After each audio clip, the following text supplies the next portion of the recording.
Martin Luther King Jr. was not only a man who fought for civil rights, he was a catalyst for monumental change. His philosophy was radical, demanded that a nation built on inequality confront its core. Before Dr. King, America was segregated, unjust. After Dr. King, America was forced to reevaluate its identity. Today we will look at the incidents that changed America forever. Before we start, please subscribe if you haven't already. It really helps us grow and continue making great videos. A young minister in the 1950s, Martin Luther King Jr. was a leader of the burgeoning civil rights movement in America, but his fame had yet to reach beyond the Deep South. It was about to change dramatically with the Montgomery bus boycott. In December 1955, Rosa Parks, a seamstress and member of the local NAACP, refused to give up her seat on a Montgomery, Alabama bus to a white man. She was arrested. The incident ignited a firestorm, and King, known then primarily as a church leader, found himself thrust onto the national stage. The call went out: boycott the buses. For over a year, the African-American community in Montgomery refused to ride the city's buses, walking, carpooling, or biking instead, enduring harassment and violence. By the time the boycott ended in December 1956, it was clear that King was a major player in the fight for civil rights. The boycott had not only crippled the bus company financially, but more importantly, it had shown what could be achieved through nonviolent resistance. The success of the boycott catapulted the 37-year-old minister into the national spotlight. Montgomery was just the beginning. Over the next decade, Dr. King and organizations like the Southern Christian Leadership Conference, CLC, which he co-founded, led nonviolent protests across the South, challenging Jim Crow laws that enforced racial segregation. Sit-ins, freedom rides, and voter registration drives met with brutal resistance from white Southerners who were determined to maintain the status quo. Fire hoses, attack dogs, and police brutality became the order of the day. But King held firm, drawing inspiration from his Christian faith and the teachings of Mahatma Gandhi. Nonviolent resistance, he declared, is a powerful antidote to the violence of the oppressor. The brutal reality of life under Jim Crow hit home for many Americans when in 1961, Freedom Rider, a young black man named James Farmer, was beaten senseless by police in Alabama. The shocking images of Farmer being dragged off a bus by his ankles, his face bloodied, became a powerful symbol of the struggle for civil rights. This wasn't just a fight about laws anymore. It was a battle for basic human dignity. In the face of such violence, many activists questioned the strategy of nonviolent resistance, but King remained steadfast. "We must meet hate with love," he said. "We must turn the other cheek." He knew that the movement wasn't just about achieving immediate change. It was about transforming the hearts and minds of people. By the early 1960s, the civil rights movement had become a major force in American politics. Activists like King were demanding equal access to public facilities, an end to racial discrimination, and the right to vote.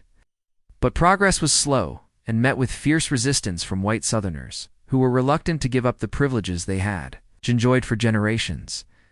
In 1963, the situation came to a head in Birmingham, Alabama, one of the most segregated cities in the country. Police Commissioner Eugene Bull Connor became infamous for his violent crackdown on peaceful protesters.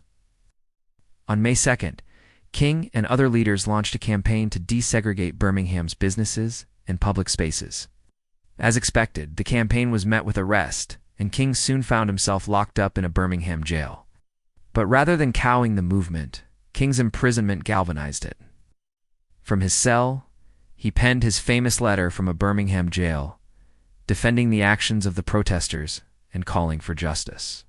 The letter was a masterpiece of social commentary and a clarion call for action. King's words reverberated across the country and around the world. Within days of its publication, more than 100 ministers had signed a statement supporting the Birmingham campaign. The movement gained momentum. On September 15, 1963, hundreds of thousands of people, black and white, converged on Washington, D.C., for the March on Washington for Jobs and Freedom. It was one of the largest demonstrations in American history. There King delivered his "I Have a Dream" speech, stirring call for equality and an end to racism. "I have a dream that my 4 little children will one day live in a nation where they will not be judged by the color of their skin, but by the content of their character," King said. His words echoed with the cadence of a preacher and the power of a prophet. The dream he articulated resonated with millions of Americans. However, the path to realizing that dream was fraught with danger. In the wake of the March on Washington, violence against civil rights activists escalated dramatically, as King and other leaders continued to push for voting rights. Particularly in the volatile state of Mississippi, the response was brutal. In 1964, 3 civil rights workers, including 2 young white men, were brutally murdered in Philadelphia, Mississippi. Their crime, attempting to register black voters. The outrage was immediate and intense. The media coverage put a spotlight on the deep-rooted racism in the South. King and other activists, undeterred by the violence, redoubled their efforts. In 1965, King led a march from Selma to Montgomery, Alabama, to demand voting rights. The march, immortalized in the film Selma, was met with police brutality at the Edmund Pettus Bridge. But the images of protesters being beaten and bloodied shocked the nation. It was a turning point. Within weeks, President Lyndon B. Johnson announced the Voting Rights Act, which outlawed discriminatory voting practices. But despite the legislative victories, the struggle for equality was far from over. In the late 1960s, King turned his attention to the issue of economic inequality. He organized the Poor People's Campaign, a multiracial coalition of low-income Americans who demanded economic justice. The campaign culminated in a resurrection city, near the nation's capital, where protesters lived in makeshift homes to draw attention to their plight. But the venture was plagued by infighting and logistical problems, and it failed to achieve its goals. As the 1960s drew to a close, King's popularity waned and his movement fractured. Many younger activists felt that King's philosophy of nonviolent resistance was too passive in the face of continued discrimination and violence. Some turned to more radical forms of activism and separatism. King, however, remained true to his beliefs. He continued to preach love and forgiveness, even as he faced increasing criticism.